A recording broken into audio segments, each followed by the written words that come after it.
বানিয়ে দেখাচ্ছি গ্রিন ডাল ফ্রাই। এর জন্য গ্রাইন্ডিং জারে নারকেল টুকরো, কাঁচা লঙ্কা, বেশ খানিকটা ধনেপাতা দিয়ে গ্রাইন্ড করে নেব।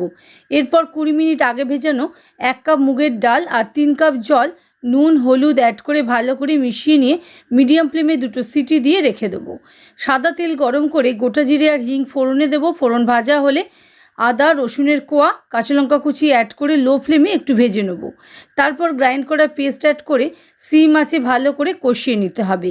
খুব অল্প কাশ্মীরি লঙ্কা গুঁড়োও অ্যাড করে আবারও একটু কষিয়ে সেদ্ধ করা ডাল আর নুন অ্যাড করে দেবো। ভালো করে মশলার সঙ্গে 5 থেকে 7 মিনিট রান্না করে নেব, যাতে মশলার ফ্লেভারটা পুরো ডালে চলে আসে। এবার তড়কা প্যানে ঘি গরম করে 1 চামচ গোটা জিরে, হিং ফোড়নে দেবো। তারপর রসুন আর আদা জুলিয়ান একটু ভেজে গ্যাস অফ করে শুকনো লঙ্কা আর কাশ্মীরি লঙ্কা গুঁড়ো মিশিয়ে ডালে ঢেলে নেড়ে ধনেপাতা কুচি ছড়িয়ে মিশিয়ে নিলেই রেডি ডাল ফ্রাই।